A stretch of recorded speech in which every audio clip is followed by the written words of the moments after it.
Ladies and gentlemen, welcome back to Monster Hunter World. Today we're going to be going over the highest damage dual blades build I've been able to make in Monster Hunter World so far.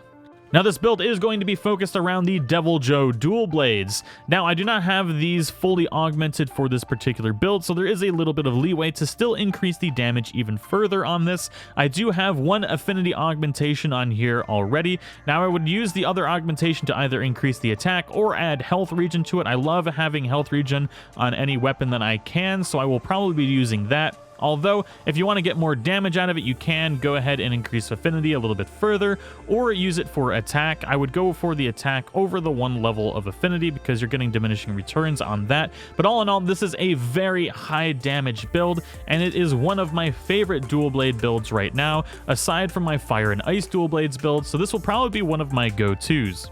Now, this is a damage-focused build. If you're looking for something a little bit more anti-bullshit, using earplugs, stun resistance, defense, and stuff like that, I definitely have made builds like that in the past, and feel free to check those out in the description below, as well as in the cards. But for this particular video, we are going balls to the walls damage. So, if that's what you're looking for, definitely make sure to show your support and smash that like button. If you enjoy the build, share it with your friends and family. But without further ado, let's go ahead and get into the equipment. As mentioned, we are going to be using the Devil Joe Dual Blades Wrathful Predation. We're also going to be going for the Rathalos 2-piece set bonus critical element, which increases elemental damage when landing critical hits by 3%. We're going to achieve this by using the Wrath Soul Helm Beta and the Rathalos Mail Beta.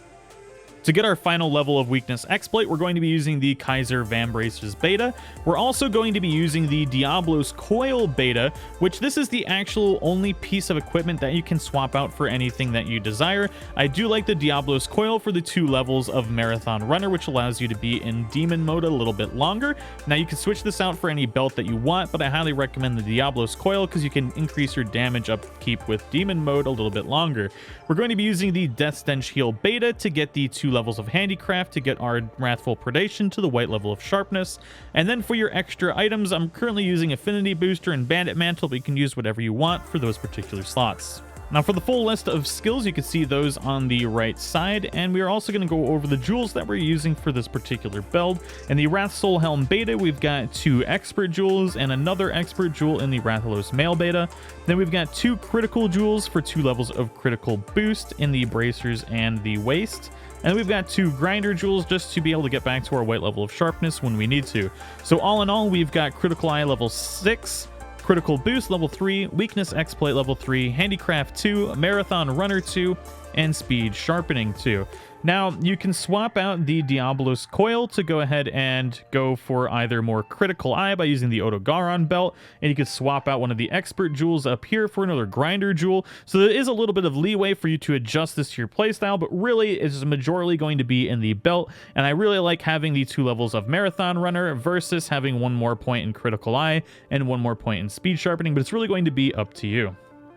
Now, I figured we can go ahead and go over some of the training area damage here real quick. So I do currently have an attack large food buff on, which gives us 350 attack, white level of sharpness, 15% affinity, and that is about it for that department there. Now, we're also going to eat a Mega Demon Drug because I actively use these in the fights, and that will put us at 360 attack. Now you can also go ahead and use the Might Seeds. You should be popping these throughout the fights anyways, but we're gonna go ahead and go the damage with just the Mega Demon Drug so you can see where that tops out with the white level of sharpness. So our maximum damage on that is going to be 73, and then our final hit is 84, which is very high damage, especially because we're going to be critting for 65% of the time right now. With Critical Boost and Critical Element, it is a substantial damage increase.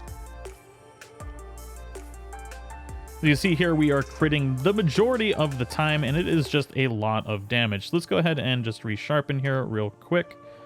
Now with Grinder, you can also use the Wet Fish Fin Plus to get that 1 swipe of grind. If you guys don't know how to get that, I will post a link in the description to how to get the Wet Fish Fin Plus so you don't have to stack the Grinder Jewels. But let's go ahead and just do some regular comboing here.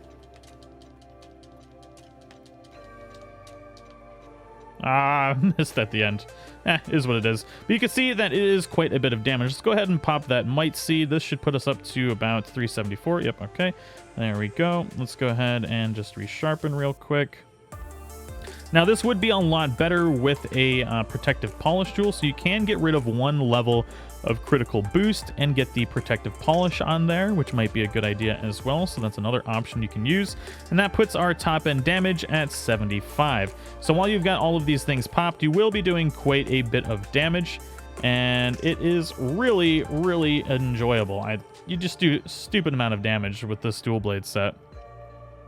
Now, if you would like to run the protective polish build with this, which will actually make your damage upkeep higher, so let's actually get us down to the blue level of sharpness so you can see the damage decrease from that, and then you can weigh the pros and cons of having critical boost versus having the protective polish. Just trying to get our sharpness down. There we go. Okay, so we're at the blue level of sharpness now.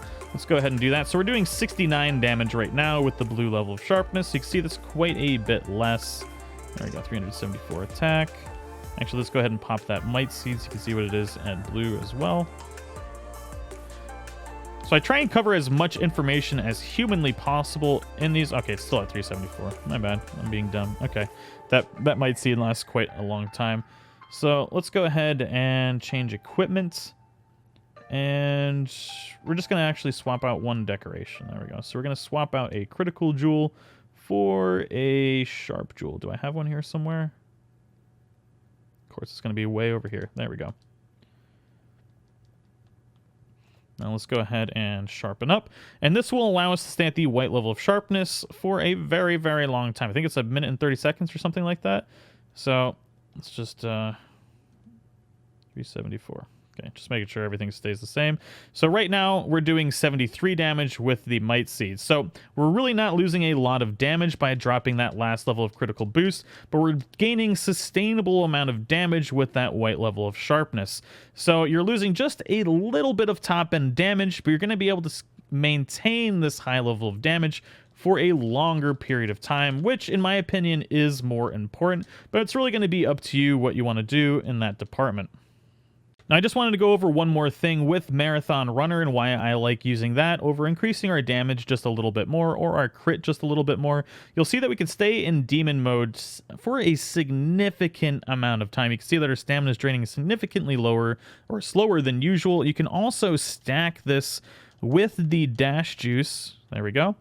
And you'll be able to stay in demon mode pretty much as long as you can possibly desire. So you can see here that it's just draining incredibly slow.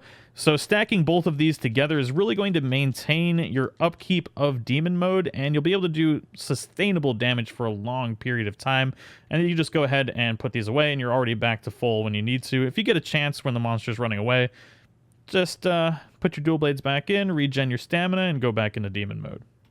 But anyways, that is the build. I hope you guys all enjoyed it. Let me know what you think in the comments below. There will also be a poll on the top right corner for builds that you guys want to see in the future. So you can vote for which weapon type you would like to see, and then I will make a build on that weapon for whichever one wins the poll. But anyways, I hope you guys all enjoyed it. If you're new to the channel, don't forget to subscribe. And if you enjoyed the video, don't forget to share your support and smash that like button. And I will see you all in the next one. Bye-bye.